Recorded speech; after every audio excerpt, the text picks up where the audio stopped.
Bros. This is the All Bros podcast. I'm Caleb. And I'm Jonathan. We are a couple of aspiring filmmakers that love to watch and critique movies, but also enjoy a bit of the nerd life. This week on the podcast, we have a couple things in Adventures in Hunting. We got a new pop and a couple new Blu-Rays that are coming out this week. Came out this week. Came out this week. Okay. Yeah, it's Thursday, huh? Yeah. Duh. We don't have any through the wall news, but we have a shit ton of stuff in this week's sneak peeks. Like, damn. Yeah, we got Aladdin. We got Batman versus the Teenage Mutant Ninja Turtles. We got Good Boys. We got a clip of Shazam.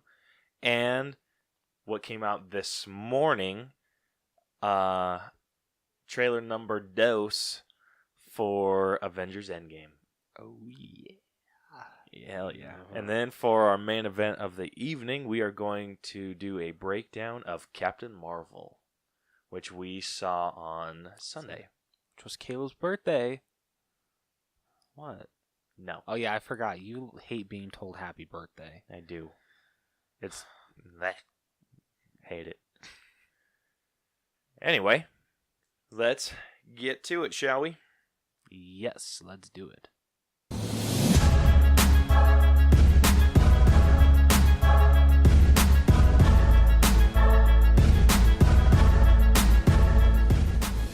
Okay, first off in Adventures in Hunting, we got a new pop figure that's coming out, and it's the second starter that we've gotten, right? What? The second starter Pokemon that we've gotten? Oh, yeah, sorry. I had to think for a minute. Yeah, so the first one we got was Bulbasaur, Yep. And then this one we got Charmander. So the next one better be Squirtle. Oh, it freaking better be. Like... And it better be freaking cuter than Charmander. Because Charmander's cute as shit. Yeah, no kidding. Watch, it's going to be like Lucario or something. Oh, that'd be so dumb. Or Meowth. Meowth? Dude, Meowth would be awesome. I'll take Meowth. Why not? Knowing my luck, he'll probably be an exclusive. Oh, that would suck. And to top that, probably like a Walgreens exclusive. Yeah. Other than Squirtle, are there any other real Pokemon that you're wanting? No, just Squirtle. Just Squirtle? Actually, wait, no. Jigglypuff. I really want Jigglypuff. I want a 10-inch Jigglypuff. Dude, that'd be awesome. Yeah, I'll take a 10-inch Jigglypuff over a 10-inch Pikachu any day. Hell yeah. I already got the only one that I want. Other than... I still need to get that one. Yeah, you missed an opportunity. There were I a know, shit ton I of was boxes stupid. to choose from. I know, and a lot of them were in really good condition. I was stupid. Yep. Next time. I might check out the Orem. Since I have to return that Shazam pop, I'll check the Orem location, see if they got any in. Good call. Yeah. Moving on to Blu-rays, we got two ones. Wasn't this one Best Picture? Yes, sir. Best Picture, Oscar winner, The Green Book. Yep. Still have not seen it. I still haven't either. Are you going to pick it up or?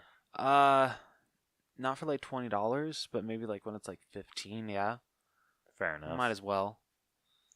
Then the other one we got is Fantastic Beasts: The Crimes of Grindelwald, which was. I still haven't seen it at all. And from your reaction, I'm not missing much. You're really not. I'm sorry. I really did not like this one. First one is so much better. So what would be your personal grade for it?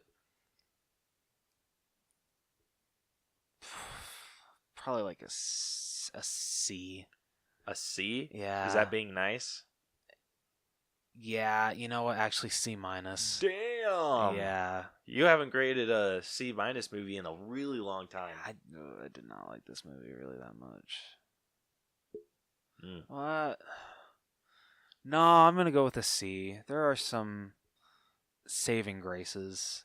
Not very many, I'm Yeah, guessing. but I mean, the biggest one, of course, is Eddie Redmayne as Newt Scamander. I almost forgot his damn name. Gosh damn it. I was going to fail you super hard, too. I was like, ooh, I know this. But, yeah, so a solid C. Hmm. Yeah. Not a great movie, but It's worth checking out. Like, at least once. yeah. I might rent it on Redbox and just so you don't have to buy it. I'll still buy it. I'm a completionist, dude. So honestly, if I were you, I might just like wait until I buy it and watch it for free. Okay, fair enough. All right. Well, that's all we got in Adventures in Hunting. You got anything else? Nope. That's it. Cool. Moving on. Like I said, we don't have any through the wall news, but we got a ton of this week's sneak peeks. The first one that we're going to talk about is Aladdin, trailer number 3. Oh, it's 3? I think it's 3 because Damn. the first one was the little like the teaser-ish kind of one. Oh yeah. Number 2 was the one where it revealed what Genie would look like, and number 3 is the one that we just got. Oh well, shit. Okay. Yeah. Better than trailer 2. Way better than trailer 2, but still not great. Yeah. So when they were singing A Whole New World, Naomi Scott, I think she's good as Jasmine. She was a good choice. The guy that's playing Aladdin, I don't know if he's the best singer. I didn't get that vibe either. He wasn't super great. Yeah, okay, all right. And they look good. Yeah, they do. Like, and his acting's pretty good. It's just his singing. There's a lot of shit from this that confused the hell out of me. So, like, when he's running and he with the scaffolding and he like grabs a rope and swings into the building. Yeah. Why does he grab that carpet? Yeah, I had the same question too. Yeah, he grabs it and then just chucks it. It's like, meh. Like, you could have done something else with that. Yeah, right? Seriously. And, yeah. Is that supposed to be like a hint? Because I'm not catching it. We actually did see the magic carpet a little bit for like a really quick second. I totally missed it. Yeah, I had a hard time paying attention through this too. I only watched the trailer once. I watched it twice because I thought I saw the magic carpet, but wasn't sure. How did you feel about Will Smith's singing voice? Okay, he can sing. Yeah. He can sing. Still Did not dig everything else. Yeah. It's like they were trying to go for the like, I don't care how cool you are. If Aladdin were to see that kind of shit, he would blow his brains out. That would be terrifying. That would be extremely terrifying. Like they did a lot with they're trying to copy the cartoon or the animated or the movie. Yeah. The original. And it's not working for them. No, it's not. It really isn't. Yeah, and Brielle pointed out a good little fact. With these animated movies, it's hard for a transition with some of the really cartoony characters. Like in Cinderella, the fairy godmother. I didn't see Cinderella. You didn't? So, No. It's actually really good. It is? Okay. Yeah, so the fairy godmother, Helena Bonham Carter played her. Okay. And it didn't feel like the fairy godmother that we kind of loved, like the little bubbly girl, old lady. Okay. Did it kind of feel like the fairy godmother from Shrek 2? Not even like that. Oh. It didn't really feel like a fairy godmother. It just felt like a witch with powers. Oh. Well, damn. Yeah. Helena Bonham Carter needs to stick to playing creepy people because that's the vibe I got from her. She can't play cutesy bubbly very well. I completely agree. But I think that's the issue that it's having, or Aladdin's having, because one, you're just set up for failure because you're trying to replace or you're trying to fill the void of Robin Williams. Yeah. And it doesn't work. No. Especially not with Will Smith. Which, Yeah. nothing against Will Smith and his acting abilities. Absolutely He's nothing. a fairly good actor. Yes. Just watch the Men in Black movies. Yeah, I freaking love him in that. Yeah. But he's one of those, like, big name, like The Rock, and where he's just playing himself, in a way. Yeah, I agree. and trying to fill the void of Robin Williams with Will Smith is not working out for them.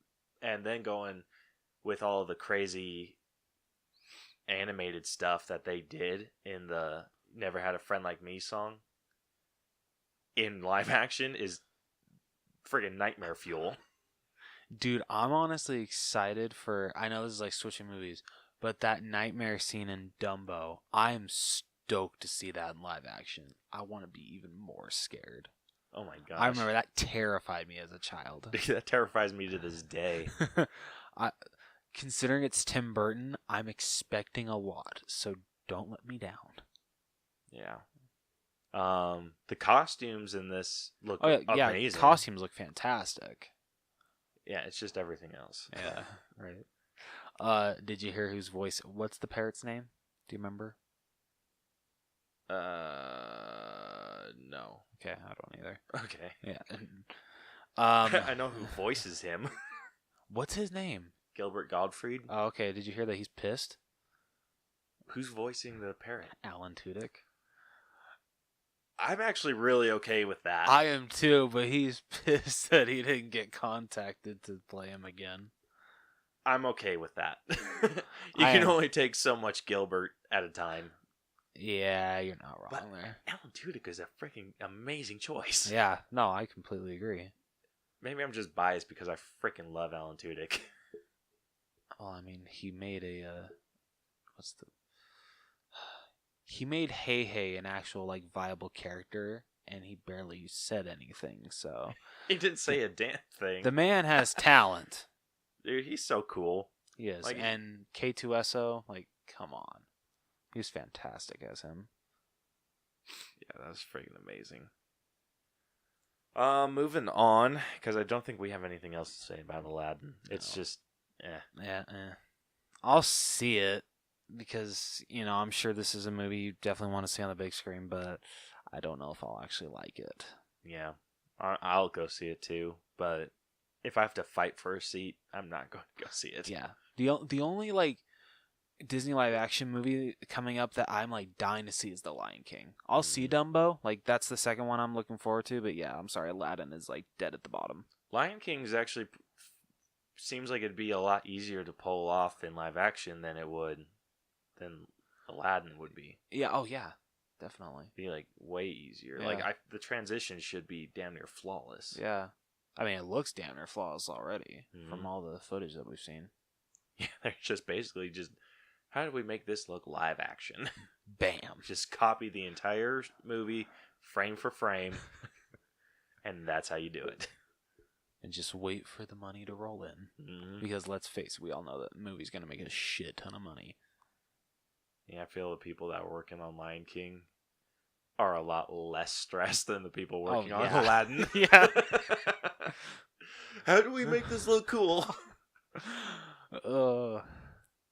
Okay, moving on. This one's a straight to Blu-ray movie that's coming out, but it's Batman versus the Teenage Mutant Ninja Turtles. And this looks friggin' sweet. I never knew I wanted this in my life. I know, I didn't. This kind of makes the TMNT DC canon now, doesn't it? Yeah, it kind of does. First Injustice, now this. Hell yeah. Dude, that's freaking awesome. I know, right? I'm just not a big fan of how the turtles look. Yeah. We definitely talked about this a little bit. Yeah. But what I told you, it looked like they were going for a 2003 It does. TMNT show. Yeah. And they just fell a little short. And then they just kind of like crammed every other animation style in there. It kind of reminds me, it kind of looks like, you remember the 2007 CGI Ninja Turtle movie? Yes. Okay. The way they look in this, that kind of like looks like the first stage of them becoming those. You have a damn good point there. Right? That is a damn good point. And honestly, though, that's probably how they look in that movie is by far my favorite animation of how the turtles have ever looked, because I just love how they look in that movie. My personal favorite's the 2003 one. So I think I have a little less issues. I respect that. I mean, the only like downside to that one is like Raph is like a different color, different shade of green than the other three, which I never understood. But other than that, Maybe it was just to distinguish him a little bit more from Mikey, because Mikey's orange was a little dark. that's true. It was. That's a good point. So maybe that's just why they did that. Yeah, good point. But yeah. Anyway, I think this is going to be a movie that I see for the story, not for the animation. Yeah, no, same. Absolute same. Because Kevin Conroy's coming back to voice That makes Batman. me so happy. Oh, I gotta so see good. who's voicing the Turtles to see if they've voiced them in any of the other series. It sounds like they have, because the voices sound really familiar. Okay. But I may be 100% wrong on that. Dude, that'd be so cool if they were actually like the voices from the 2003 series. Dude, that'd be sweet. I know it's definitely not the ones from the 2012 series because those are pretty easily recognized. Ones, yeah. Do you know if the people that did the voice for the Turtles in the original movies are still alive? I don't know. The only one that I know by like actual like name is Corey Feldman, who voiced Donatello in the first and third movie. So Wait, Corey Feldman, wasn't he in the Goonies? Yeah. Oh. Yeah. And like I know like people like hate me when I say this, but I'm sorry. I think he was a wrong choice to voice Donatello because I don't see that kind of voice coming out of Donatello. Like the guy that voices him in Secret of the Ooze, I think is a way better voice for Donatello.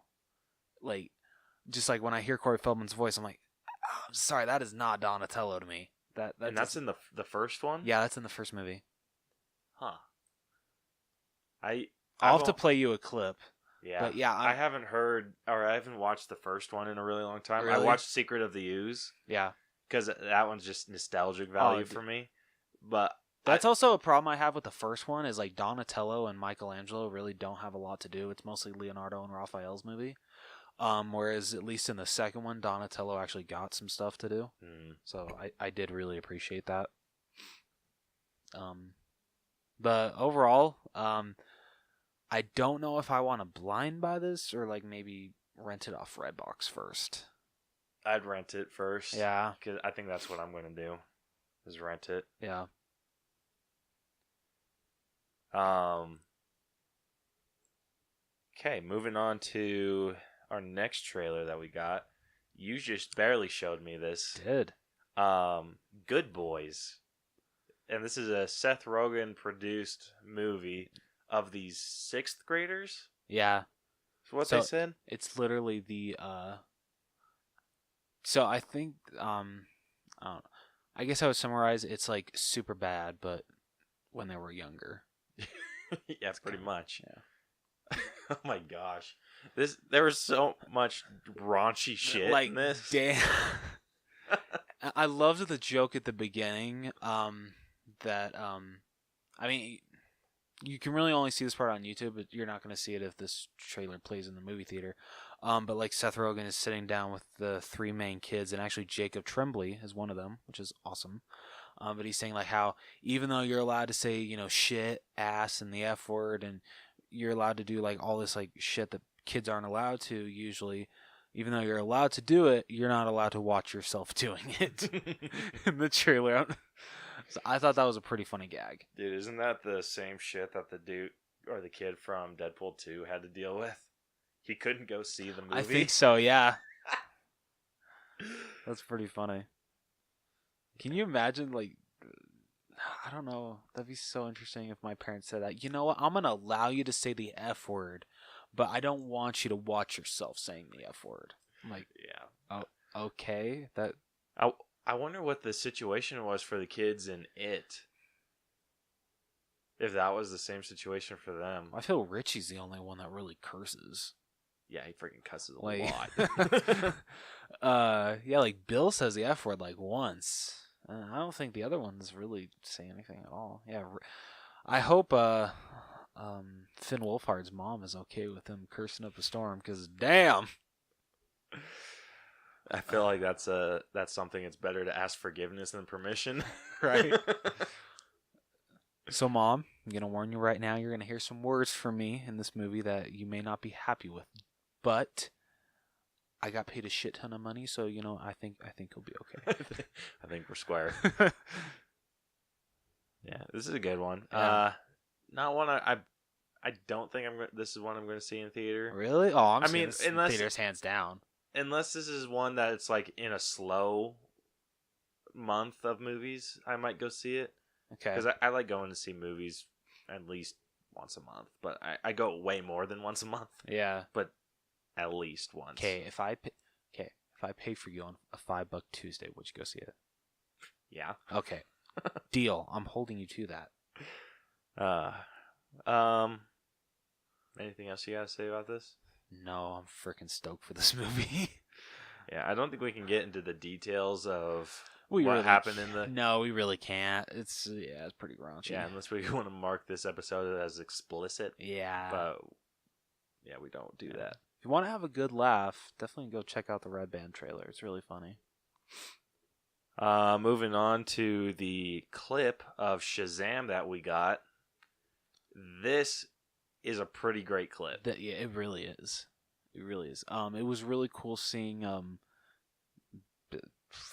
totally forgot his name for a minute. Billy. Okay, I don't even know where I'm going. This. Can you take over? I just had a huge brain fart. Yeah, it looks like it.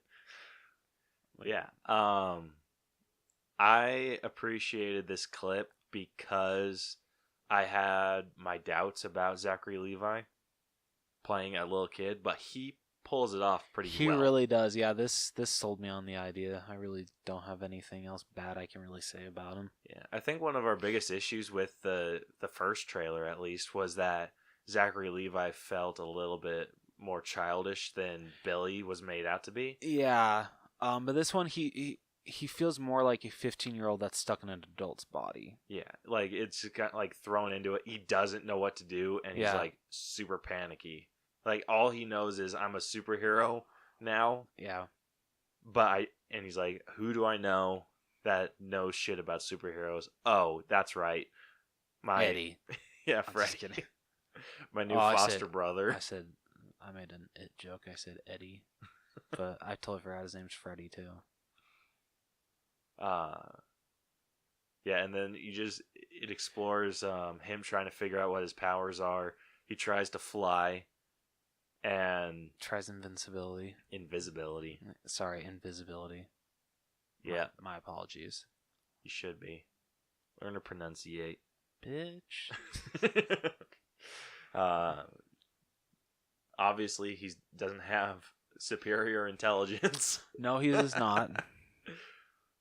And I love how they figure out the lightning bolt thing where he's like, I'm going to beat you. And then he points and then lightning strikes out of his finger. And then they're like, it was staring us in the face. That was awesome. His last line, he's like, literally. Like, how would that not be your first go-to? I know, right? Like, seriously. Like, you go to touch the bolt and there's lightning coming off it. It's a lightning bolt. You'd think you'd be able to put one and one together. Well, I mean, you could honestly say the same thing about the Flash. You'd think that he would have lightning power, but no, he just runs. Well, technically, he does have lightning power. Okay, fine. If you remember Justice League. Okay, good point. I swear, in the Flash movie, please don't let him run like that. Oh my gosh, make him run like a normal human. Who the hell runs like this? Good clip. Oh, very good clip. Super excited. Yes. April 5th, isn't it? Yep. Okay. Probably going to go see this opening weekend. Hell yeah. Bail out on Bronson's birthday. You asshole. To go see Shazam? I know. I'm totally kidding. Like, you would too. Well, Don't lie. Duh. Yeah. Okay, and then our last trailer of the day is the one that I wasn't expecting. I wasn't either.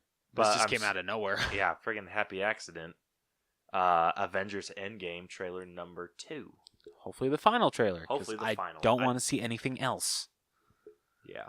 I kick I don't myself for think this still is gonna- watching this. I don't think Marvel's confident enough yet in their. They're confident. They're confident in their product, Yeah. but I don't think they're confident enough to let this be the final trailer. Shit. Yeah, I think that they're almost there. They're just like, yeah, but what if this isn't enough for people? I think we're gonna get one more. I feel this should be enough for people. Come on. I know it's enough for me. Yeah, the first one was enough for me. More than enough for me. Yeah, but we tried the whole try not to watch anything that comes didn't. out challenge. Didn't work. Yeah, that didn't really go far. Nope. We got to see a bunch of cool shit though. Yeah. I think Marvel's the only one that can reference their old movies, put no clips kidding. of their old movies in the trailer and still have it like work. Yeah, I know, right? I love the transition though from like the past to the future. That was awesome. Although one of those almost made me cry when Clint was showing his daughter how to shoot a bow. Damn you, Marvel. Yeah, that was one of the more newer footage. Stuff Okay, that yeah, we got. but it was still considered a flashback. Yeah, But no, yeah, you're right. because everything else was From previous Marvel movies. So first was Iron Man in the desert, Yep. and then cutting to his helmet, and then him in the ship. Then Captain America to Winter Soldier to modern. Then Thor, and then you just see another shot of Thor go from like long hair to short hair. Yep. And then after that, that's when it gets to Clint and all of his new footage. Which was And awesome. you get a ton of footage from him. Yeah, like I was telling Caleb, I'm like, what the hell? Hulk doesn't get shit, but actually Hawkeye got a lot in this trailer. I know. I was like, what the hell is up with that? Dude, it pisses me off how little Hulk we've gotten to see. Like other than the Incredible Hulk movie that we got, where it wasn't really that Hulk. Yeah. I mean, it's technically the MCU Hulk, but it's not. So we got to see him in Avengers for a few minutes. And what glorious minutes they were. They were pretty good. Then we don't get to see him until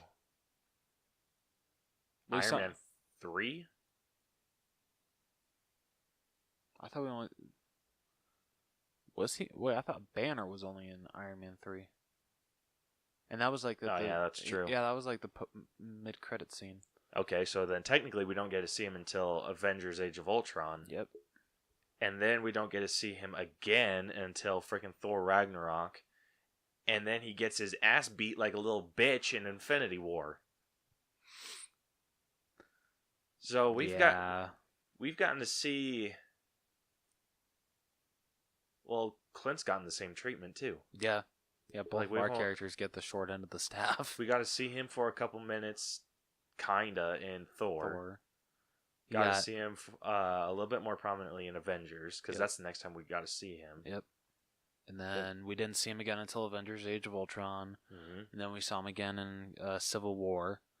And then nothing in Infinity War except for a name mention. And now it looks like he hopefully will be a prominent character in Endgame. Hopefully. I'm hoping Hulk gets a little bit better treatment too. Yeah, I completely agree. I'm hoping like their screen time is close to the exact same, and I hope that their screen time is very prominent. Like, because I feel, considering how much like some of the other characters got to shine in Infinity War, I think it's time for like the characters that were barely in the damn movie or not even in it, have their moment to shine in this Avengers movie. I'm afraid that this is going to end up being a Cap Black Widow movie. Just like because of the how Winter little Soldier. he got to do in the Infinity War. Because Yeah, Cap wasn't in it very much. that's true. Yeah. But, dude, like, I'm a little bummed out with how they've treated Hulk. I am because so he's supposed to be the strongest Avenger. He's supposed to be the one that like no one wants to mess with other than Thor because he likes the challenge. But in Thor Ragnarok, they were pretty matched from hit for hit on everything, which I really appreciate. But then it was Thor had to go into God mode to freaking beat up Hulk, and then everyone's just like, "Oh, Thor can kick Hulk's ass." No, that's not fair. Imagine getting in a boxing match with your best friend, and then he pulls out a taser. That's not fair. Thanks for giving away my secret. Yeah, but that's bullshit. Like, I tried explaining that to Bronson because he's like, "Oh yeah, Hulk got his ass kicked by Thor," and I'm like, "No, Thor cheated." Yeah, he kind of did. And he's just like, "How's that cheating?" And I'm like, "How about me and you go box? I'll bring in the taser. You just bring your fists." And he's like, "Well, that's not fair." And I'm like, exactly.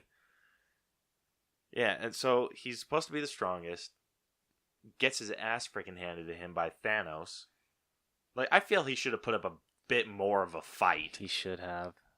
No, but he freaking like gets karate chopped in the neck, and then he's like, Didn't you make when Ebony Maw was like, "Let him have his fun" in the movie? Yeah, I was like, when he crashed in, I was like, "Hell yeah!" And then Ebony Maw was like, "Let him have his fun." I was like, "Oh shit!" And like a lot of the shit that I've seen with Hulk, I've had to justify in my brain to be like, okay, it's fine. Like with him getting his ass kicked by Thanos, I had to explain to myself. I had through most of the beginning of the movie, I was explaining to myself, okay, Thanos just used kung fu against someone that's like a boxer. Not fair. No, but it's effective. Thanos definitely had some low blows in that fight. Yeah, I'll fully admit that.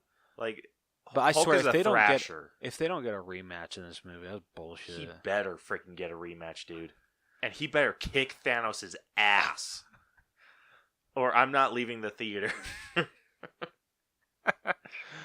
Like, if that doesn't happen by the end credits, I'm going to be like, well, this is where I live now. Fix it. Till Marvel releases the extended cut, I ain't going anywhere. Anyway, we got into it a little bit about what's not in there, but what is in there is a lot of good shit. Hell yeah, like a lot.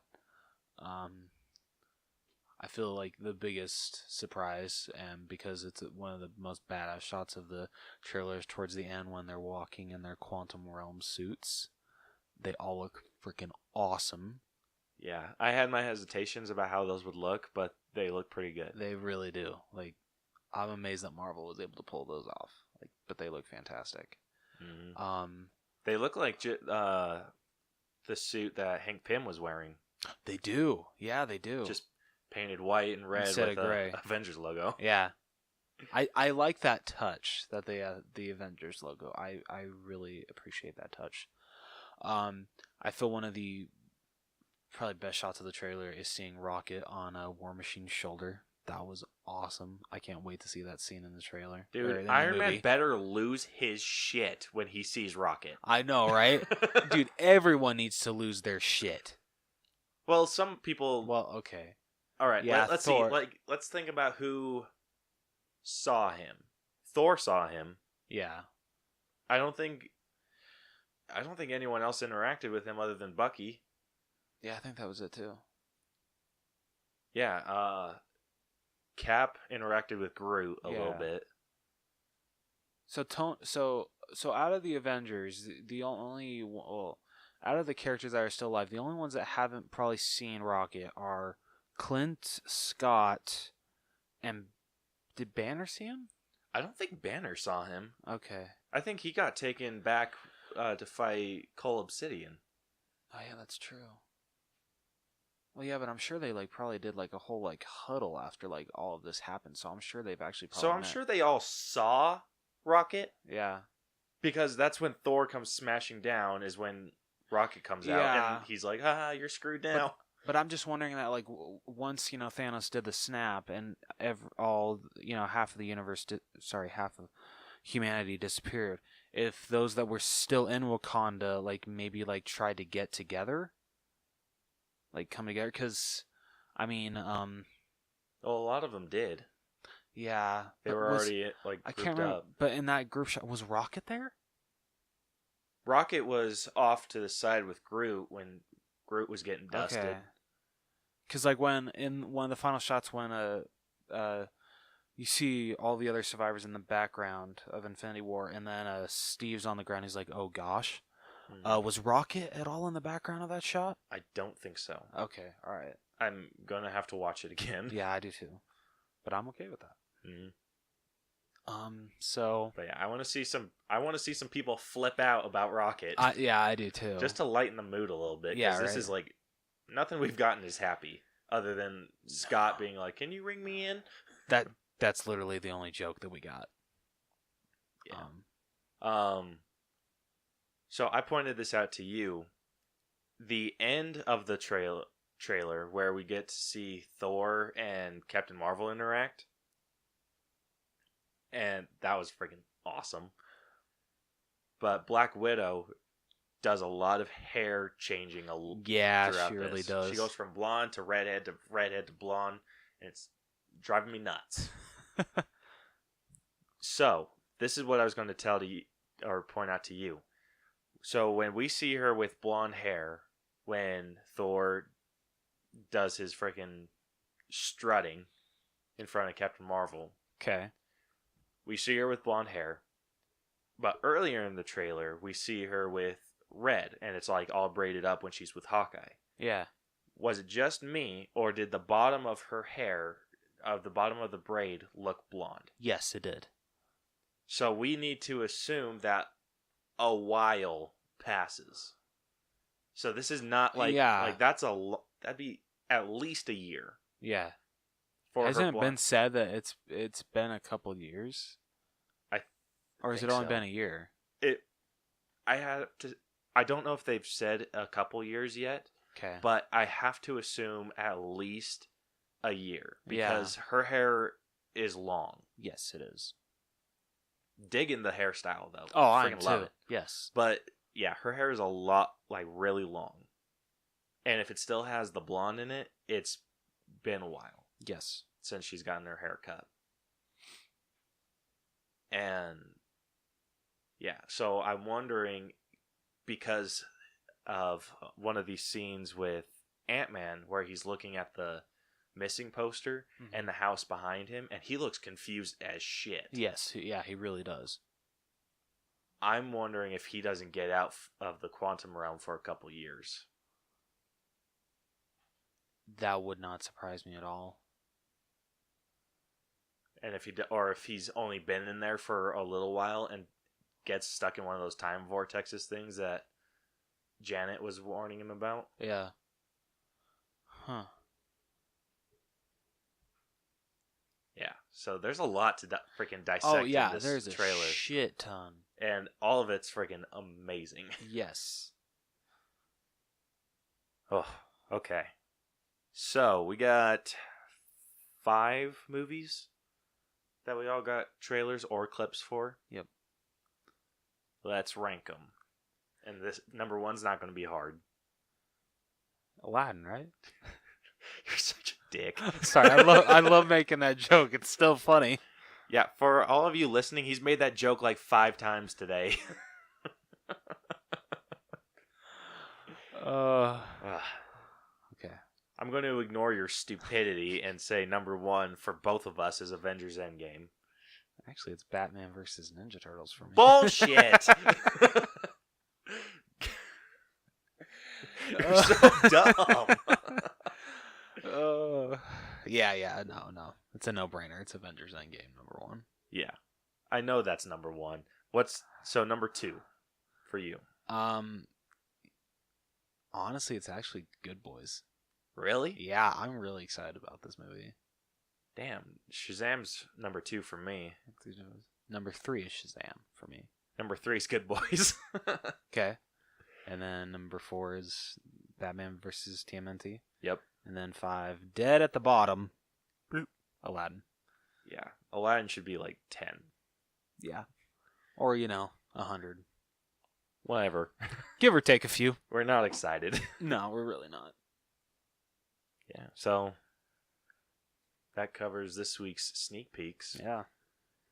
That was a workout. Hell yeah. All right. Well, now we've covered all that. Let's say we get to the main event of the evening. Let's do it. Higher, further, faster, baby. I'm sorry, I had to do it. I know.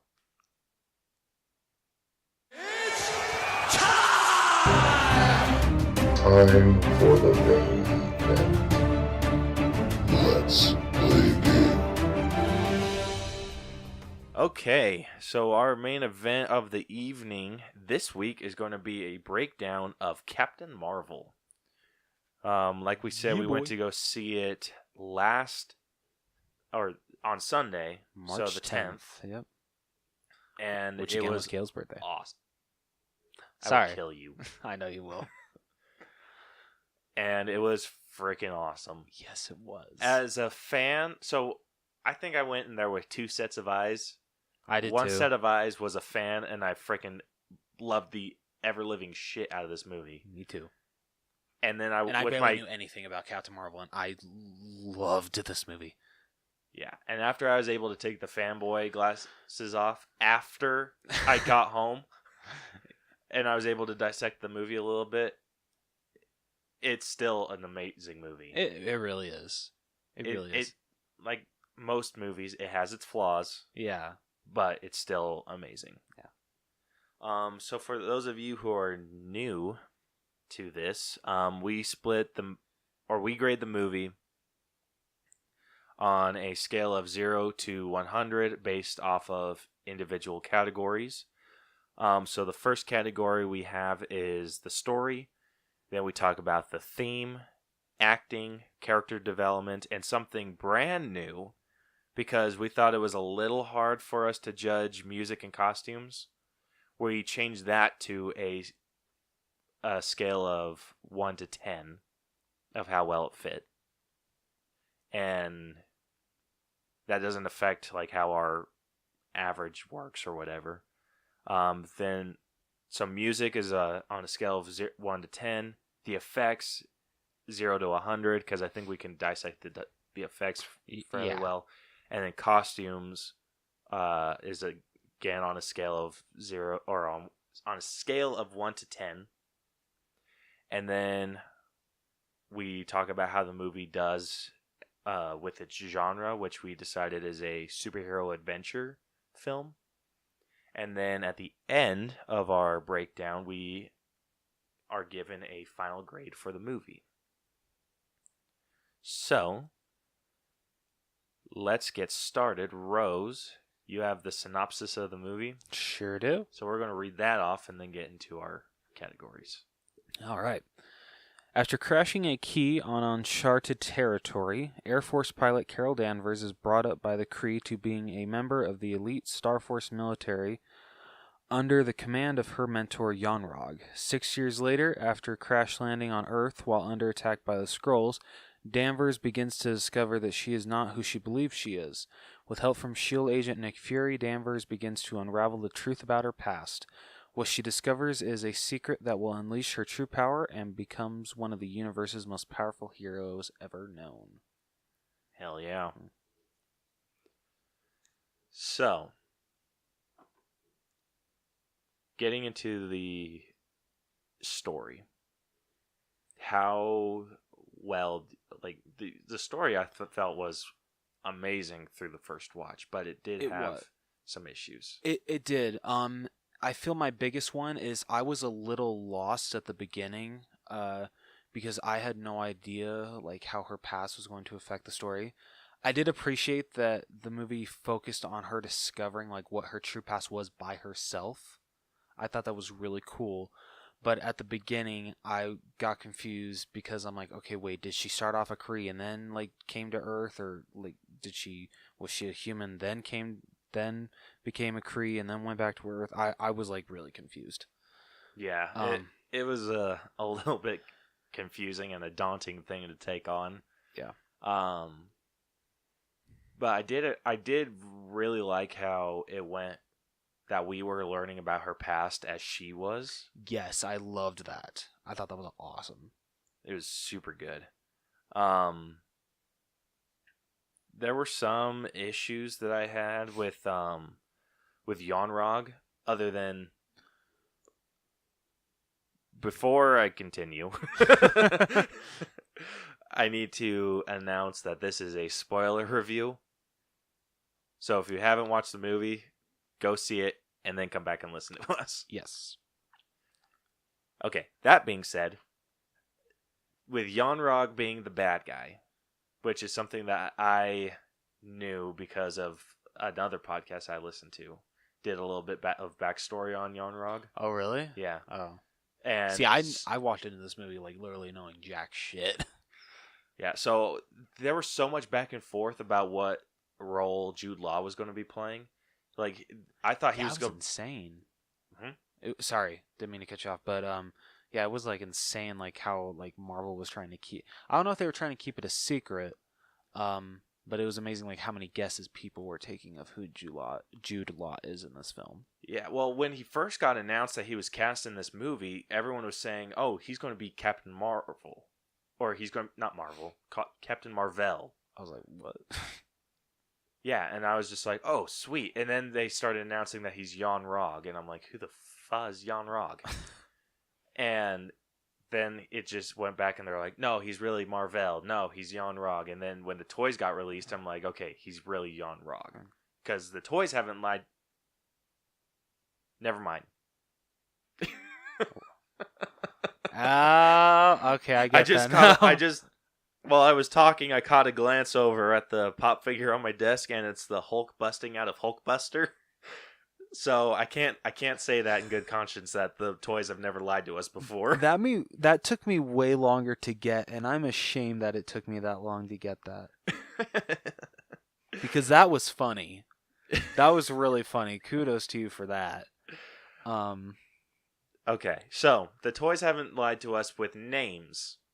I'll say names because they haven't lied to us about names. It's like, well, I'm just kidding. So throughout this entire thing, I was thinking, like, how the hell is he going to be evil? Or how is he going to be the bad guy? And because I knew... Flip it around. I knew Minerva is a bad guy. And I know Korath is technically a bad guy. Or he ends up being one. But I'm like, how the hell does this happen? It's like, it all makes sense now. It does make sense now. They went against the comics, though. Yeah, they did. Wait, are the Kree bad in the comics, or are they good? So depends who you ask. Okay, so I'm asking you. Okay, so so the Kree are mostly good, but then there's like a few of the crazy ones like Ronan and Korath. Yeah. Okay. And yeah, those ones are a little. I was expecting to see a lot more Ronan in this movie. I was too. Like they made such a big deal that he was coming back, and he was just such a. He got like part. what, 2 scenes? Yeah.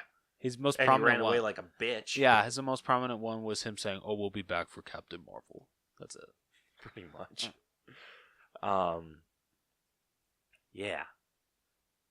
I forgot where I was going. Oh, with Yonrog. So I was pretty sure that he was going to end up being evil.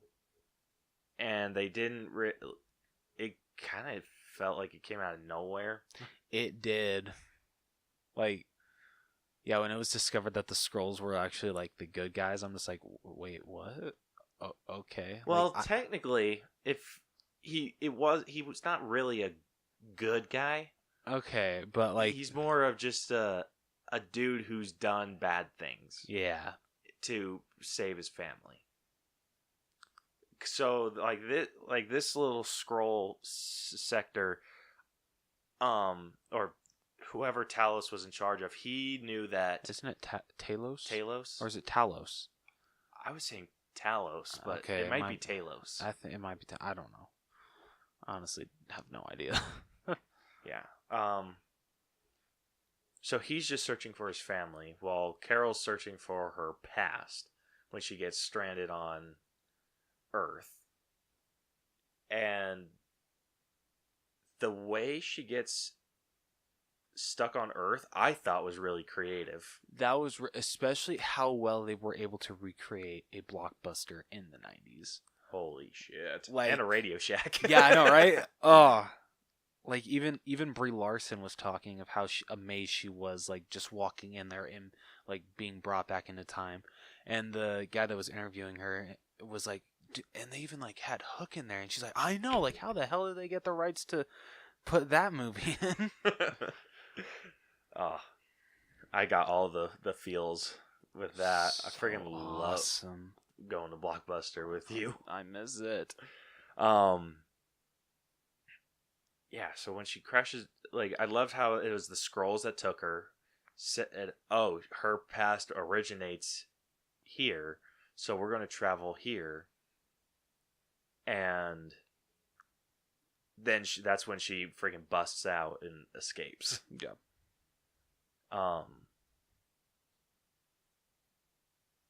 I loved that part of the story.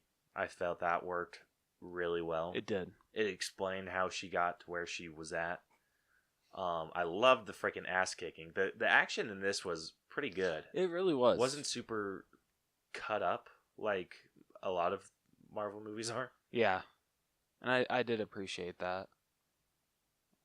Yeah, there were some scenes that were a little like cut too much. And with what they've done with like Winter Soldier, I don't think that Marvel movies should have to be that cutty. I completely agree. I feel the Winter Soldier is like the standard of like all fight scenes that should be in comic book movies. So considering that movie came out like 5 years ago, like there really should not be any that kind of editing in a Marvel movie. Yeah. How did you feel about the introduction to Nick Fury? I thought that was awesome. Their first interaction was hilarious. Isn't it? He's like, yeah, I had someone call about a lady break into a Radio Shack that looked like she was dressed for laser tag. Wasn't that what he said? Pretty much. Okay. Or busted it through the roof of. Oh yeah, of no, yeah, it was Blockbuster. that. It was that. We got reports of a lady that busted through the roof of Blockbuster that looked like she was ready to go play laser tag. You seen her? And I love her reaction even more. She's just like, no, but if I find him. No, doesn't she like? Yeah, I believe she went that way. Doesn't she actually do that? Oh yeah. Yeah. Oh my gosh, that was awesome. Like her humor was just really like, well. I didn't know if it was gonna like work that well, like her snarky comments, but they work so well. Like literally every time that Brie Larson delivered a joke, I was laughing pretty hard. Yeah. I'm trying to think of any other story issues that I had. Got one. Okay. Agent Coulson deserved more screen time. Yes, he did. Can we just talk about how amazing Marvel's effects are, that they made not only Coulson look younger, like it's not that hard to do because he's still like pretty young looking. Yeah, but I mean, like you can definitely tell that like they did some touches, but I think the only thing they really did with him was maybe his kind of smooth his face out and make his hairline come back. yeah, that's probably it. But what they were able to do to Samuel Jackson as Nick Fury is amazing. I think it helps that the man doesn't age. This is true. This is very true. But like, I did not notice like any CGI whatsoever. Like nothing looked not really there. Like any of the effects that they had to add to make him look younger. It looked the only completely natural. All the effects that I had issues with were some with Goose. Yeah, okay. And then there was one scene when with the Supreme Intelligence where she gets pushed up against the wall Yeah. and is like pushed it through like the liquidy shit. Yeah. Like that looked really fake. Okay. Like just Yeah. her body, I feel like and then when it switched back to like a front shot of her face, then it like started looking a little bit more real. we're like totally skipping ahead. Sorry. Now you're good. Okay. But I mean, I do have another effect to point out when we get to effects that I had a little bit of a problem with. Okay. So. Story issues. Okay. This is a big one that I had. Okay. With when she like finally gets out of her power inhibitor. Oh yeah. When she breaks out of that and fights everyone, like Yeah. all of the Star Force command, and fights the Kree or Ronin's fleet, I guess. Okay. And destroys the entire freaking fleet after she's already defeated Star Force, and then she comes flying down to go and grab Yonrog, and he gets ready to fight her. I'm like, are you serious? She just took out a fleet, you dumbass. Like, what the hell are you going to do? He's gonna give it all he's got. That's Yeah, I'm like, all you're I going to got. get your ass handed to you, and he does. Yeah. Oh yeah. But there were the highlights of the story were in that scene too, where she blasts him. He's like, turn off the fireworks. I was just about to point that out. Or wait, no, that's like when is that like when they're on Earth? Or Yeah. is it, okay. Yeah, and like how he's like, like you always seem like you're like too scared to like actually show me your full force, but like let's turn off like she had an inhibitor, asshole. but like let's turn off the fireworks and like actually show me what you got, and she just blast that asshole halfway across the screen. I just love, she's like, I have nothing to prove to you. Yeah, I freaking loved that. I'm like, are you gonna get ready to fight him? You're gonna get ready. Oh yes. Oh, appreciated the hell out of that. Yeah, I'm like, I don't did too. like. I even said something to Brielle. I'm like, she doesn't have to. She doesn't have to. And then he got blasted. I'm like, yes. I loved how they showed a lot through the movie with her crashing down on stuff and crashing. Okay, the go-kart thing where she crashed. Oh, that yeah. looked rough. Yeah, like damn. That I was like, huh. Like, I applaud you, kid, for being able to bounce back as fast as you did from that. Yeah, I'm like, if you want to lay down, you feel free. Take 5, you deserve it. Yeah. But I liked how that came back with her getting up. Yeah. Especially during the fight with the Supreme Intelligence. Yes, that was awesome. I wish that we would have gotten to see a little like the Supreme Intelligence's true form, because it's just like a tentacle head. Yeah, it's like it's a big ass head in a jar with like tentacles coming out of the top. It's freaking insane looking. What in the ass? Okay. I wish we would have gotten to see that, but I'm okay with not. That was the post-credit scene. That'd been hilarious. What did you think about how she got her powers? I actually liked how they explained. Yeah? Yeah, I thought it worked very well. What'd you think? I liked it. Is that how she gets him in the comics? So it's kind of a different explosion. Okay. It's like with a different kind of machine. I forget what the machine's called, but it's with some different machine. But I liked how it was. I think it fit really well with it really worked. Yeah. So I think there's 2 different ways that she got her powers in the comics. One was getting caught in that explosion with the other machine. Okay. And the other one is her powers were given to her by Marvel. Oh, okay. Who who has like these photon gauntlet things that give her powers to control like cosmic stuff, and he gives those to her when he dies of cancer. Sad. Yeah, no shit, right? Damn. But I like this because it made a little bit more sense with the overall MCU.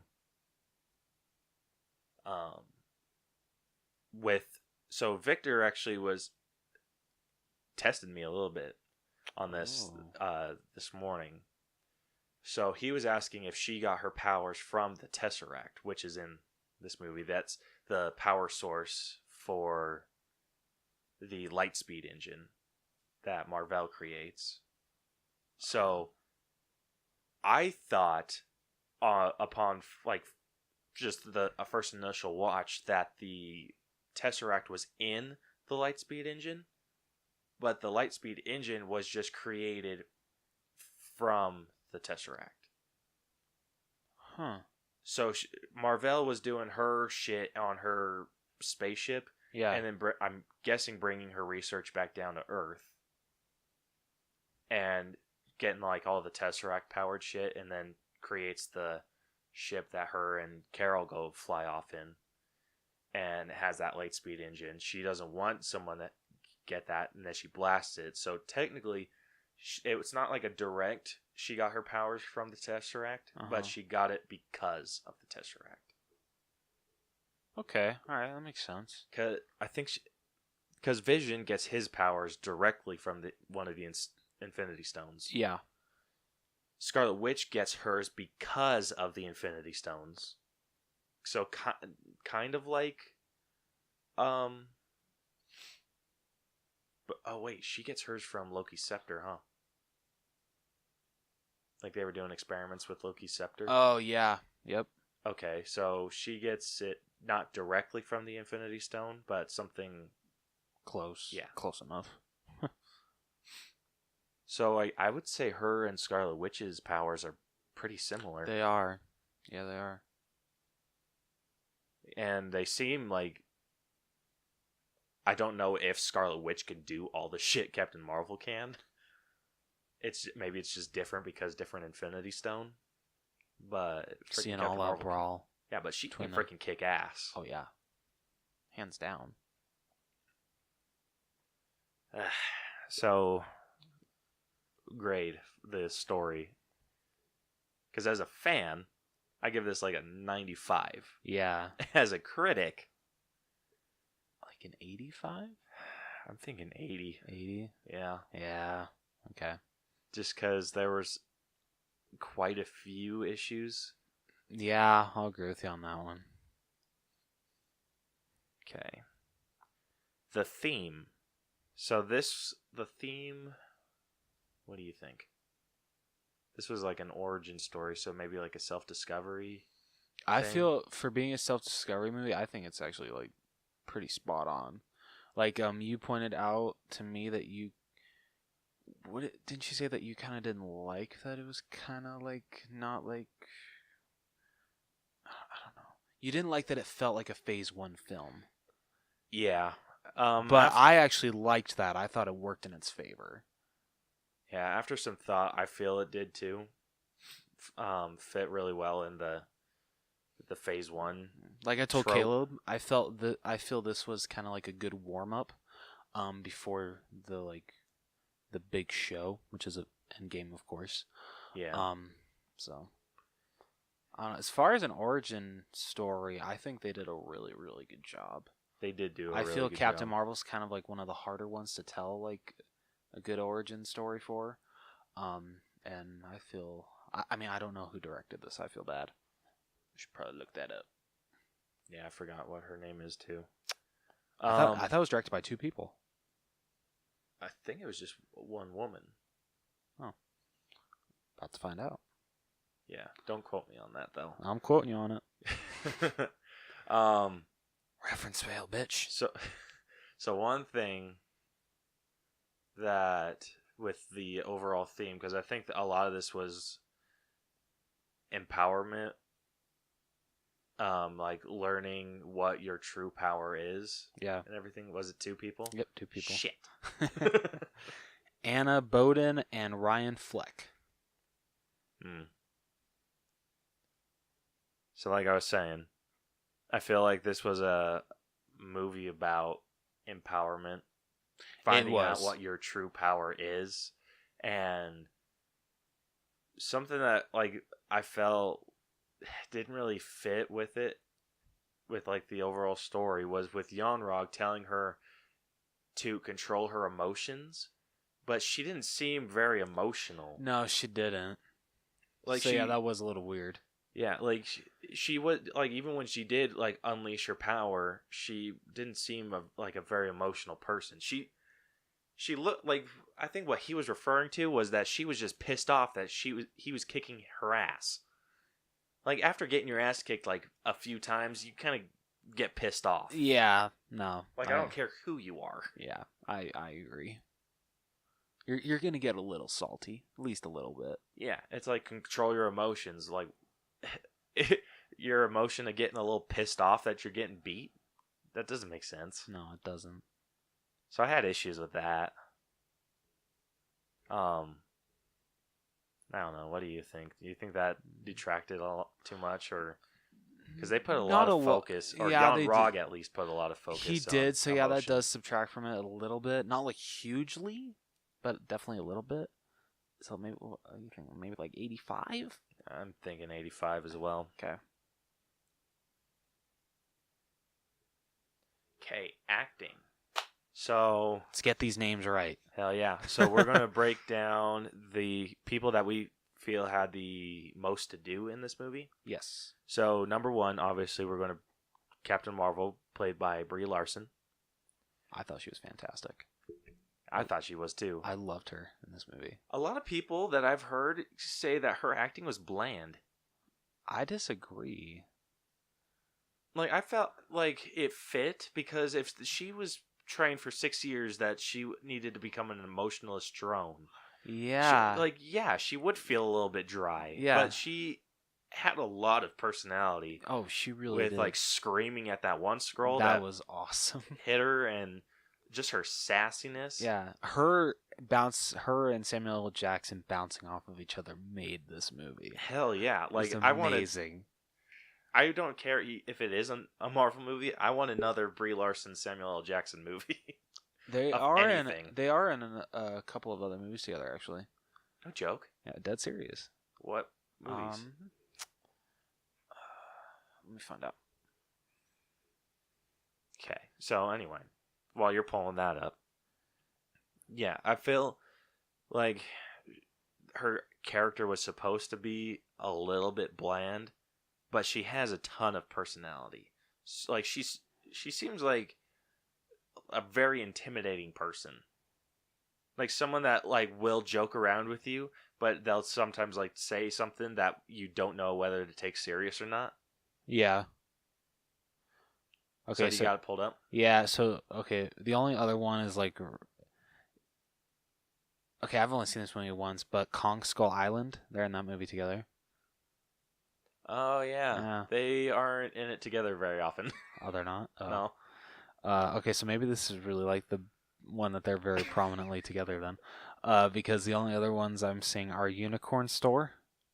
Where they're in it together? Yeah, I guess so. What the hell is Unicorn Store? I don't know, but I'm intrigued.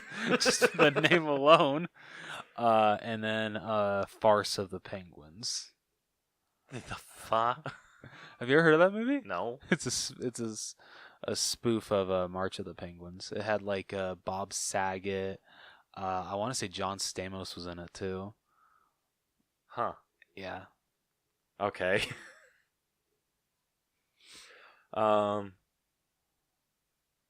So, what do you think with Brie Larson's acting?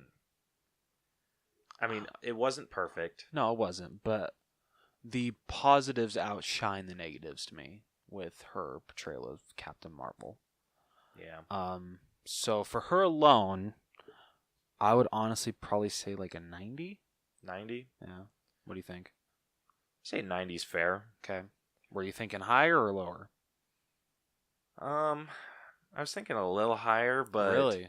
Okay. yeah, just I mean, if you not want, much higher, but just a little higher than 90, maybe like 92. okay, all right. Yeah, I'd agree with that. Okay. So what I feel like we should do with these ones. Okay. So this is like any of the main actors, we individually grade them, and then get an average from their Okay, grades. I like it. Okay. So we got of the characters that we're going to talk about their acting, like we just did Captain Marvel, Nick Fury, Talos, Jan Rog, Rambo, Monica Rambeau, and Supreme Intelligence. So that's 7 characters. Should we include Goose? No.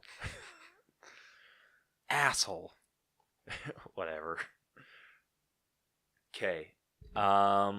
Nick Fury, played by Samuel L. Jackson. A de-aged Samuel L. Jackson. Yes, which again looked fantastic. It did look really good. There were some combat things. You could tell that they pulled back on the action for him because he's a 70-year-old man. Yeah, which I completely understand and respect. But overall, like, this is like the funniest I've seen Agent Fury. That was awesome. Or Yeah. sorry, Director Fury. Wait, no, this he's is not like director yet. a pre-hardened Nick Fury. Yeah, considering he lost his shit over a cat. Yeah. So this movie happens in what, 1995? You got me. I want to say 95 because Mallrats came out in 95, I think. Yeah, I think you're right. And obviously we'll talk about Stan Lee's cameo and So good. the tears that were shed. Yeah, like dead serious. Yeah, we'll talk about that here in a little bit. Yeah, I want to say 1995 is when Mallrats came out. So this. Do you ever look at like a Google search and you're just like, why do you have to ask that question? Like, I want to smack you. What came up? It's a stupid question. Okay. I'll tell you after. Okay. Yeah, you're right. 1995. Nice. Okay, so let's assume that this movie's happening in 1995. Iron Man happens. So Iron Man happens in 2008. Yep. So that means that Nick Fury went from a level 3 agent to the director of S.H.I.E.L.D. in A little over 10 years. That's 15 years. 8 years from 2000 plus 6, so 16 years. Yeah. That seems right. Yeah. Okay, I was gonna get a little mad at that timeline because I'm like, no one ranks up that quick, but You can.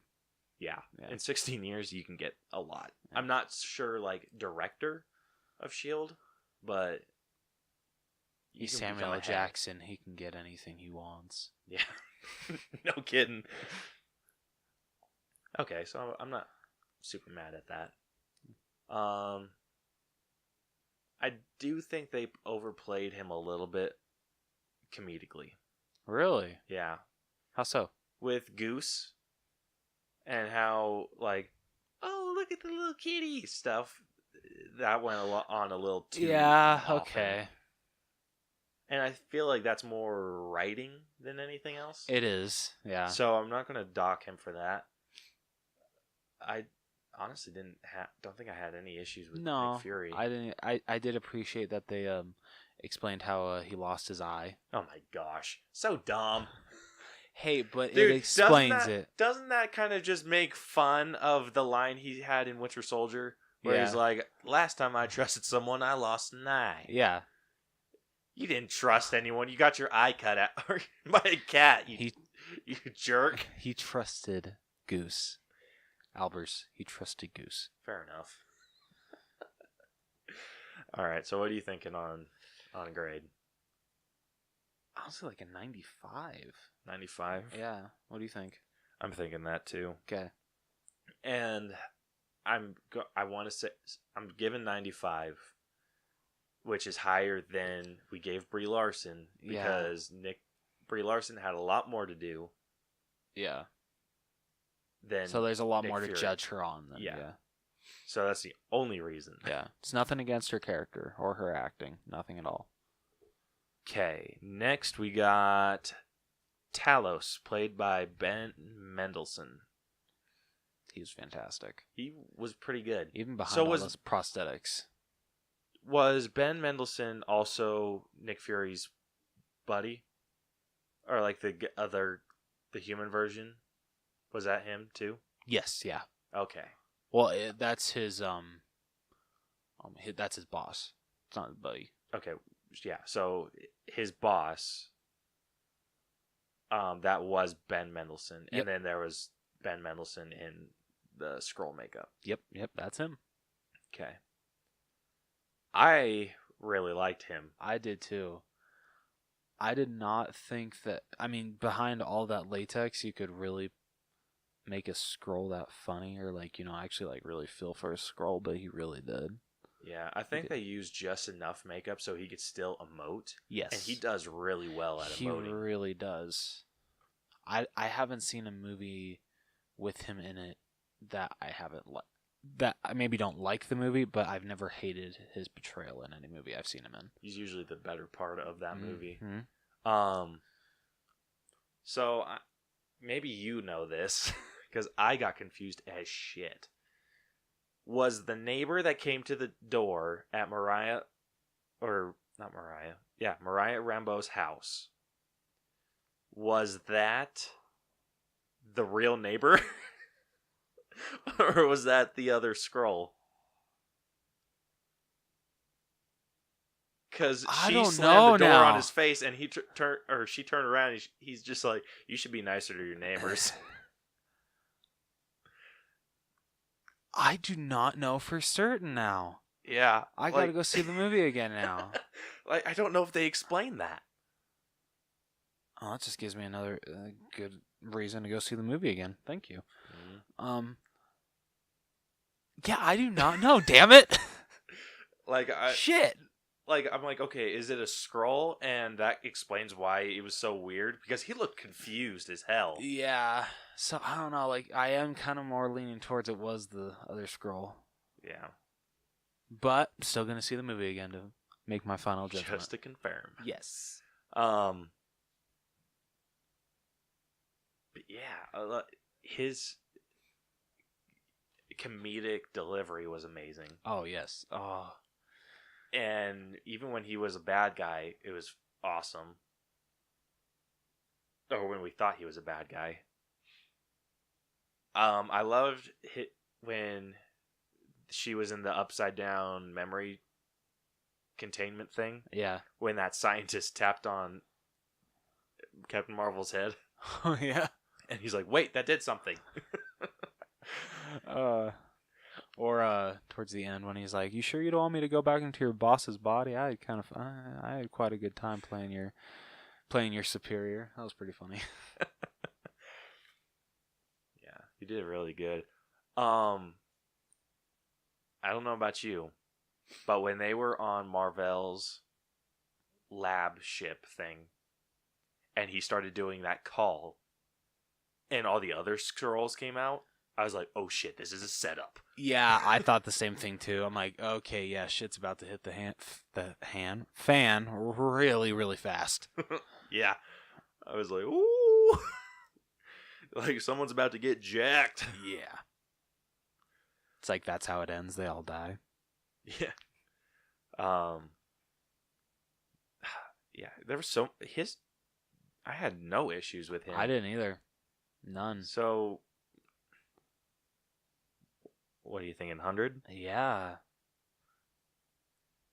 Again, this is because we had more to judge on Brie than we did These other Ben. two. Yeah. Let's see. Next is Yonrog, played by Jude Law. Yeah. I feel he really did not have a lot to do. I don't know if he did that well. He kind of felt it. To me, it kind of felt just like Jude Law playing a space guy. Yeah, pretty much.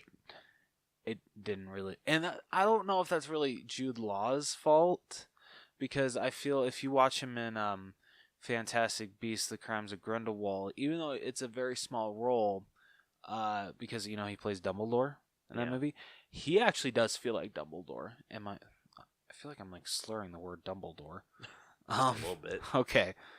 But I think he does a great job in like the limited screen time that he has. So like comparing these two roles, I'm just like, what happened in this movie? Yeah. I'm thinking 85. Yeah. Because he was good, but he wasn't as good as Brie Larson was in this. He wasn't.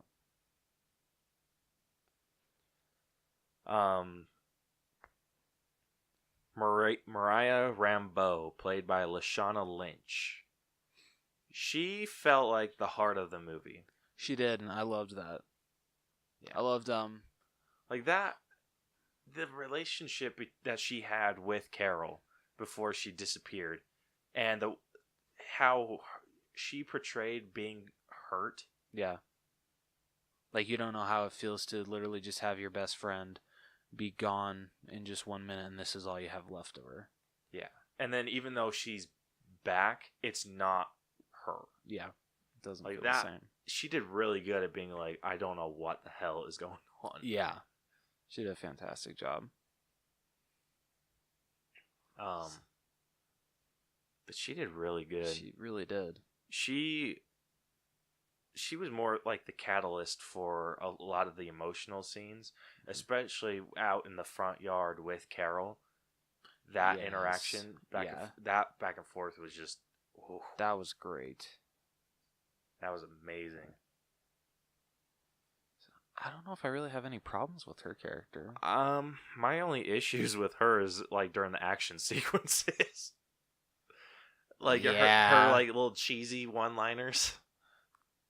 Okay, yeah, I'm gonna have to dock a little bit for that. So 95? I'm thinking 90. 90? Okay. Yeah. Because a majority of her scenes were the action. True. But the scenes where she like really shined were the emotional ones. Yeah. Okay. Next we got Monica Rambeau, Mariah Rambeau's daughter, played by Akira Akbar. She was fantastic. She was pretty good. I loved her and Brie Larson's interactions. I did too. I had an issue with the costume change. I knew that was coming up. Dude, it's like that's the one thing I can't get over about this movie. How did she know the little color hue thing, how that worked? Dude, she's a child being brought up in the 21st century. That's not no she's not. Oh yeah, sorry. She's a 90s kid like us. Wait, what? No. Oh yeah. I'm sorry, I'm losing my mind here. Yeah, I'm not talking about Akira. I'm talking about Monica. Oh yeah.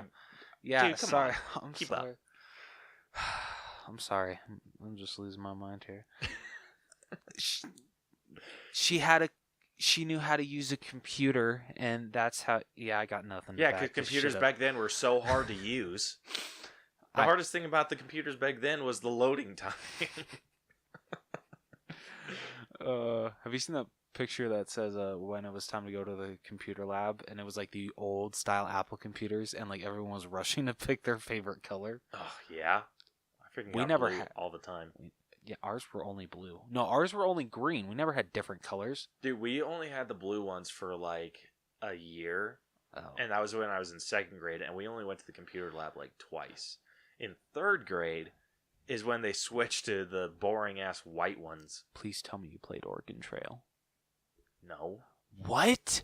I thought that was like, dude, I don't know what curriculum. I don't know what the hell game I used to play, but it was with this ladybug. It was like a 3D game with this ladybug, and I have not been able to find it because that game was a freaking blast. I was gonna say, why do you want to find it? But okay. Yeah, I would do that instead of my typing assignments. Oh, I was a really lazy kid. starting to get the notion. Anyway, back to Monica. So that's literally the only problem you have with her character is just that color scheme shit. No, she also... Her delivery on when she was showing Carol all of her stuff was a little... It wasn't great, but it wasn't bad. It was just kind of like, like take it or leave it scene. She honestly could have... We could have gotten the same effect had she just come down and said, here's your stuff, and walked off. Like, I know that's like a real shitty thing to say, but like, honestly, that whole thing, like, this, or remember this, you remember that, like, she remembers everything her Aunt Carol did. Like, that's a lot to take in, so. Why is that so Why is that so funny to me? I don't know why. I'm just like getting a picture in my head of her throwing her stuff and saying, here's your shit, bye. Exactly that. Oh my gosh, that'd be so funny. So I feel like I'm being harsh, but I'm putting her on the same level as Jude Law, 85. Damn, I thought you were gonna give her a 90. 85. Okay, all right, 85. 85 like, it is. What do you think? I was like thinking 90. Really? Yeah, can we meet in the middle at like 87? Okay, we can meet at 87. Okay, the last person that we're going to judge very harshly is the Supreme Intelligence and Marvell, played by Annette Bening. For a minute, I actually forgot that she was on the list, and I thought you were going to mention Goose, and I'm just like, of course he's going to critique the shit out of this cat. Well, you can't really judge a cat on its acting. The cat was perfect. Perfect acting, let's face it. Yeah, so he's going to jack up this curve. Yeah, so 100 for Goose. So what are you thinking about Annette Bening? Because I really liked her in both the parts that she played. I did too. I feel her best part definitely was when she was Carol's like lead captain, right? Marvell? Yeah. When she was like the supreme leader and like, you know, like she was in Carol's head, she was good, but she wasn't as good as when she like I feel like she actually like got to like really strew emotion. Yeah. If we're going like in order of the major scenes that she was in, because she was in Carol's memory thing a little bit. Yeah. And that was trippy. That was already trippy. I get no, but so when we first see her as the Supreme Intelligence, and Carol's just like, I don't know who, like how, like who you are, like you're supposed to be the person that I look up to most. I don't know who you are. That scene was she did really well in. The scenes where she was Marvell were really good. Yeah. But that was like near the end. Mm-hmm. And then when she went back to being the Supreme Intelligence, but was like in her grunge clothing, that's where her acting felt a little weaker. Yeah, I agree. Definitely. Like she was like the way she was just like, ooh, and this music, it's just like, you're kind of a creep.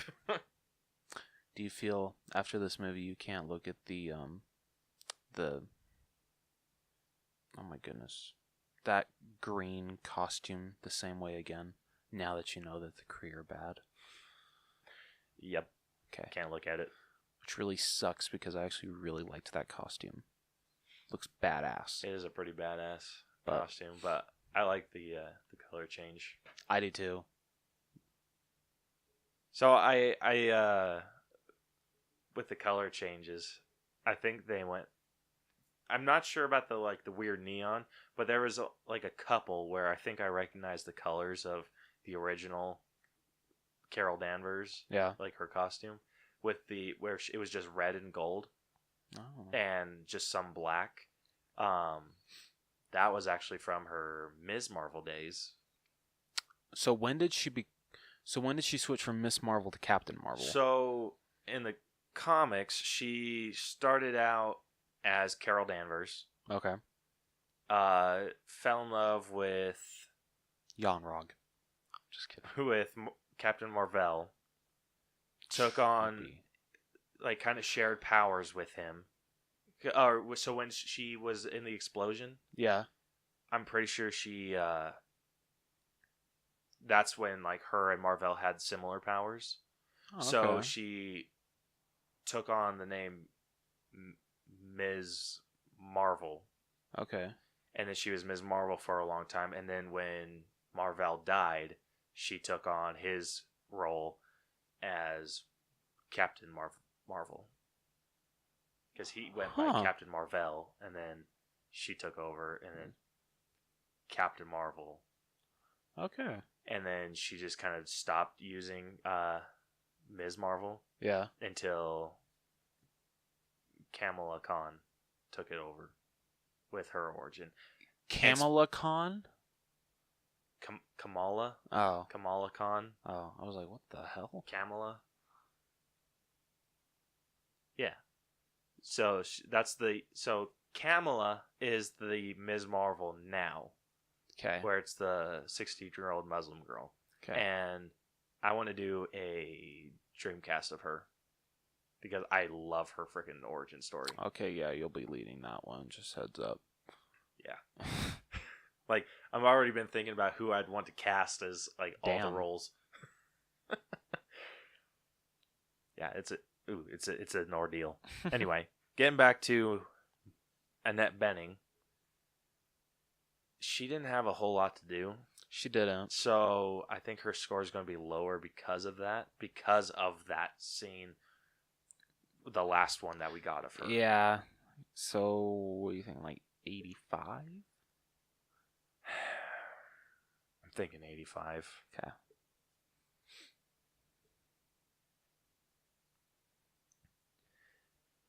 Yeah, 85 is more than fair. All right.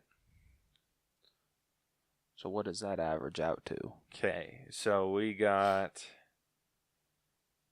92 plus 95. So 1, 2, 3, 4, 5, 6, 7. So, oh wait, Did you forget to carry the one? I forgot to put like it in decimal form. So it's like more the percentage thing, I think.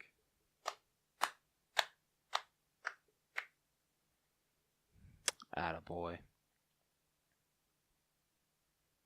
Look at you killing it. Well, now that doesn't seem right. What is it? Hold on.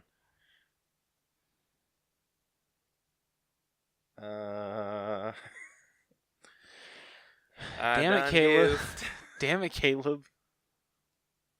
Okay, hold on. So, 92, 90. Alright, hold on. I need to freaking fix this.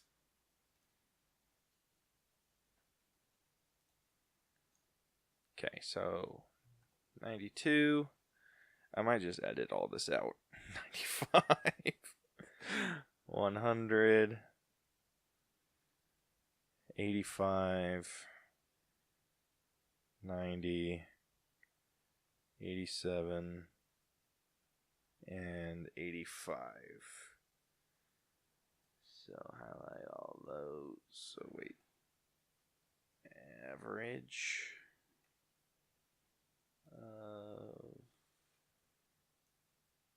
Boom.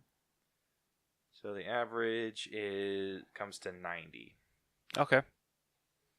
That's fair. for grade or for the acting grade. Okay. I'm really considering just cutting all that shit. Dude, out. trial and error. Trial and error. Okay. All right, moving on to character development, and I feel like we got obviously with the development of characters for maybe Marvel, Fury, and Talos. Yeah, those were the biggest character arcs in the movie, definitely. Okay. So, how do you think the development of Carol went? I thought it was fantastic. Yeah. It was interesting to just see like where she like started from, how just like one girl that was just a pilot in the Air Force went through like kind of wound up in the wrong um plane at the wrong time, and sadly had all this stuff happen to her. But I love how I want to say it was towards the middle, how she was able to rediscover who she really is after 6 years, and I thought that was really awesome. So like I really don't have a lot of problems with her character arc. Neither really with Nick Fury's. It was honestly really cool seeing where he came from and what got him to believing in kind of like the supernatural kind of stuff. Mm-hmm. Just his partner turning out to being a Skrull. That was pretty funny. The whole joke with Coulson still being back at the crime scene. Dude, that was insane. I did not. Yeah, that caught me off guard. I'm like, wait, what? It seemed like Coulson the way he was acting. Like you never like got the gist at all that it wasn't Coulson. So kudos to you, Skrulls. Guys are killing it. Yeah, I dig the how Brie Larson or Captain Marvel. I liked how she was. I liked her line where she says, I've been fighting with one arm behind my back That was a really good this line. entire time, and then that's when she like breaks off her inhibitor. And I love that she knows how to use her power, but it still blows her back and kind of messes her up a little bit. Yeah. Because she's never been able to release it all. And I love that. It was fantastic. It was so freaking cool. Yeah, as soon as that snapped, I was just like, ooh, you guys are screwed. There were some like throwaway lines that were a little like eh. Like the one with Minerva, like, hey, why didn't we hang out more? It's like, because I don't like you. That was super dumb. Like, I didn't really like that line. I laughed at that line. I thought it was funny. It was funny, but in a lame way. I thought it worked. It was a pity laugh. Really? Yeah. I liked it. I thought that was a funny line. But, yeah, I thought, like, she never really felt connected to all the others. Like, she always stood out. Yeah. And she was like They threw around that she was emotional, but she really wasn't. No, she... Like, I mean, but like after being a Kree for 6 years, I mean, I can't really blame her for not being emotional. So, yeah. Like, it was weird, but yeah, I think she made a big leap in her self-image. Like, she felt that she needed to be someone that she wasn't. yeah. And then she finally was just like, you know what? F all of you. I'm going to do what I want to do. And then, like, unleashed her power and made Ronan the Accuser friggin' shit himself. Like, damn. Yeah, I freaking loved that. About Nick Fury. Nick Fury, he was pretty good. Definitely can. I think this movie should have hardened him a little bit more. All right, that's fair. Like, I understand his thought process on, like, in the other movies. Yeah. Where he is just like trust no one all the time. Mm-hmm. But in this, you don't really understand. Like, he doesn't get to that point. He doesn't get to the like, I trust no one point. Yeah, that's a good point. Like, unless freaking Goose ruined, like, just he threw all of his trust in Goose, and Goose just betrayed him, and that's what hardened him up. I owe this all to a cat. Yeah, that'd be so funny. Yeah, it's like, sir, how did you become, so hard, such a great leader? Well, it all started with Goose. that's where the story begins. Yeah. So with him, I feel we didn't get to the Nick Fury that we know, No, we didn't. and that kind of detracted because that's what I was expecting us to get I did to. too, but maybe in Captain Marvel 2, wink, wink. Maybe. Yeah.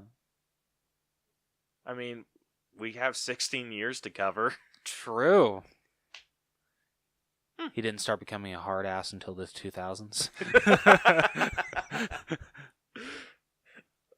Makes sense. like dead serious. It totally makes sense. I like the little nod that they made in this towards him being a colonel. Yes, that was awesome. I loved that so much. Yeah, it was just like a real throwaway line, but I really appreciated it. Me too. I was just like, yes. I mean, that has nothing to do with his development. I just appreciated that line. I appreciated it as well. So I feel Nick Fury's was a little less because I think we were supposed to get to a certain point, and we didn't. Yeah. And because there's no talks of a Captain Marvel 2, but I'm sure there's going to be. Yeah, I'm sure. Because there's no talks of it, I'm going to be the critic in me is going to assume that was supposed to be the Nick Fury. That's everything that happens from Nick Fury then until the hardened Nick Fury, and we didn't get the hardened Nick Fury. Okay. All right. So overall character development, I'm going to give maybe a 85. Okay. All right. Yeah, I respect that. I have to agree. You thinking the same? Yeah. Okay. Oh, you know what? We never touched on Ben Mendelsohn as Talos. Oh, that's right. Talos. Freaking dumb. My bad. So he's actually might boost this up a little bit. Yeah. Yeah, no kidding. I didn't think that the scrolls really needed to be funny, but Ben Mendelsohn delivered the lines very, very well. Mm-hmm. I did not expect them to, like, from what you told me, like, like the scrolls are, like a race that's bad in the comics. So I thought they were, but apparently, like the way he was describing it, that not all of them are. Oh, okay. Yeah, so that's trippy. So it doesn't really eliminate the idea for a secret invasion storyline later down. Okay. But it's just like maybe that Kree tribe, or that not the Kree, that Skrull tribe is the good ones. Okay. That they didn't want to do evil shit. They just did because their families were in danger. Yeah. Okay. All right. I don't know. I really have nothing bad to say about his character. Neither I do didn't really have any problems. He didn't really have a big story arc. He didn't. But I mean, he was the main villain. Yeah. In a way. But Ben Mendelsohn did a fantastic job. Yeah. So is 85 still a fair score? I feel just because he didn't really have a huge character arc, yeah. Okay. All right, moving on to music. So like I said, we changed this from a scale of 1 to 10. So how did the music fit in? I didn't really. There was a couple. Yeah. So the one with the Supreme Intelligence, kind of weird. Yeah, that was a little weird. Everything else, though, fit really well. It did. I gotta go back and listen to the soundtrack. Yeah.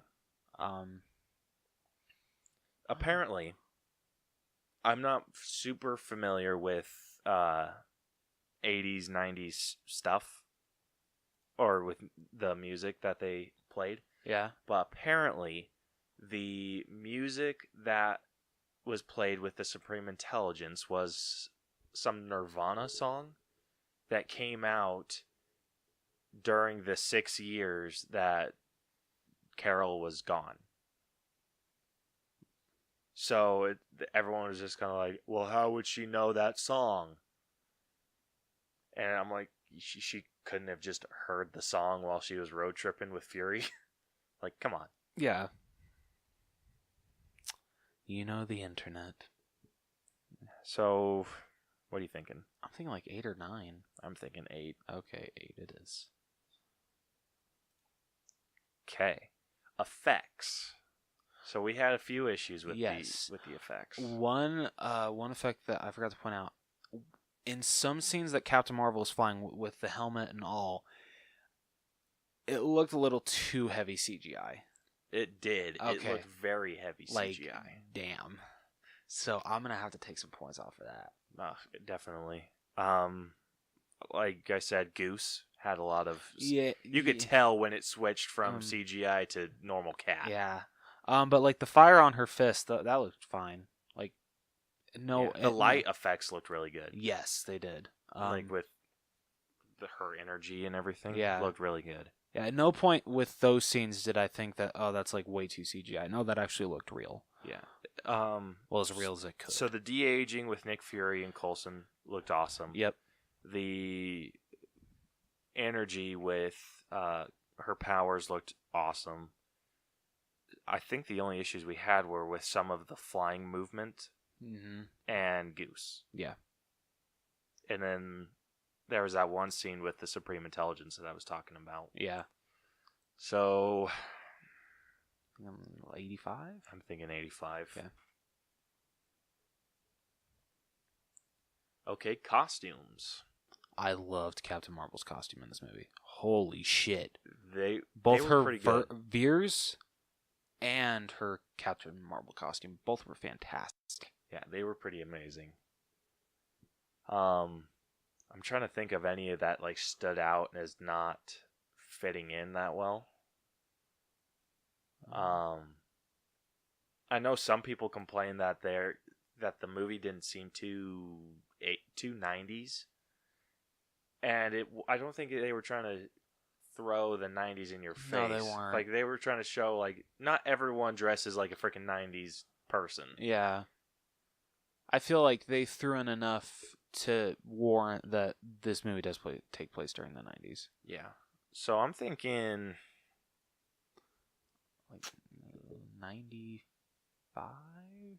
No, it's a scale of 1 to 10. Oh yeah, sorry. Come on, Rose. Sorry. Hey, this is a new thing. I get a grace period. Yeah. Okay. Like a 9?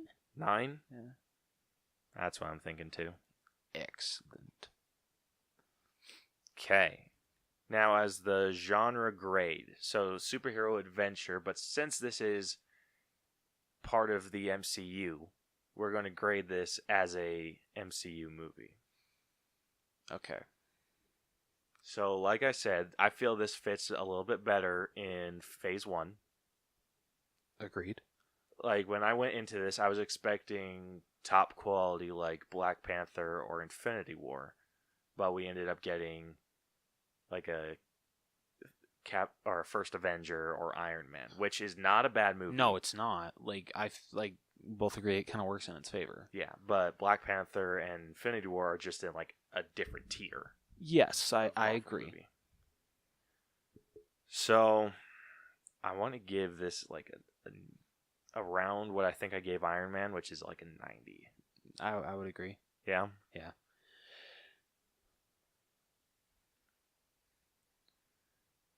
Okay. Now let me just double check, make sure everything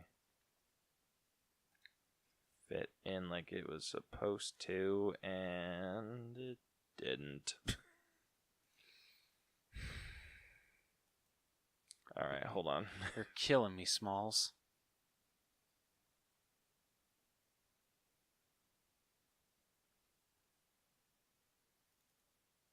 Okay.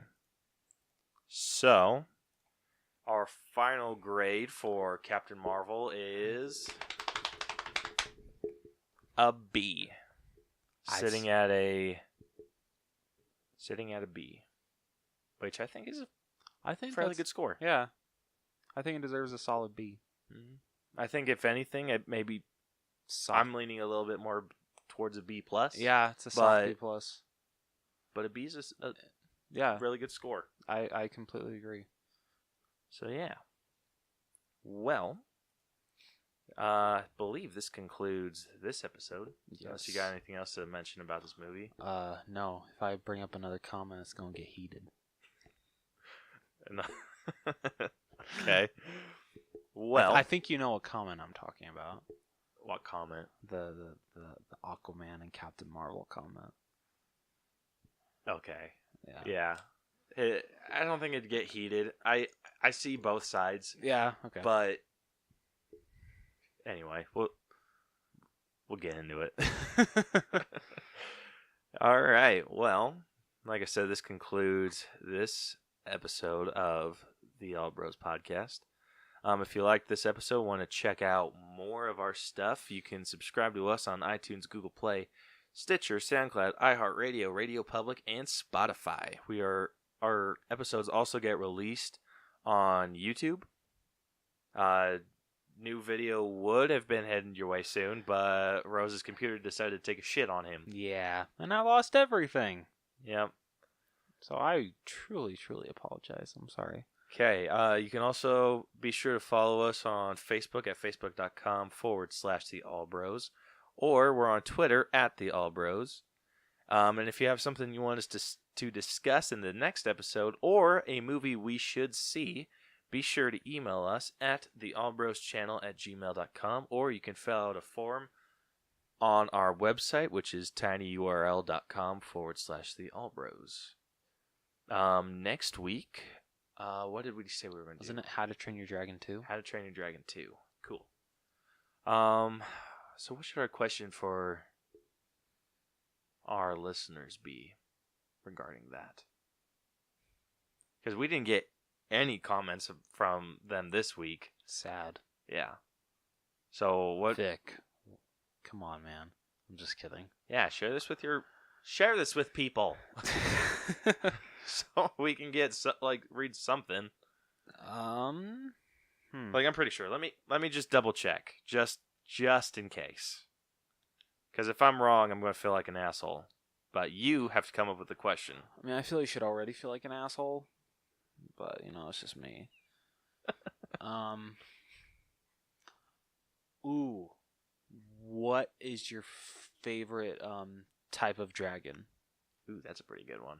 in the How to Train Your Dragon series? Yep, we do not got anything. Hello, darkness, my old friend. Okay, so question of the week, which I'll post after this episode comes out. Woo! So, because I don't want to confuse people by asking what's your favorite dragon from How to Train Your Dragon 2? Captain Marvel's coming out today. So I'll wait until that comes out. But yeah, so favorite dragon species or whatever, and what you like about them. Yes. We need some details. Yes. Full paragraphs, please. I'm just kidding. Yeah, so look forward to that next week, and we'll catch you guys then. Until then, this has been the All Bros Podcast, and I'm Caleb. And I'm Jonathan.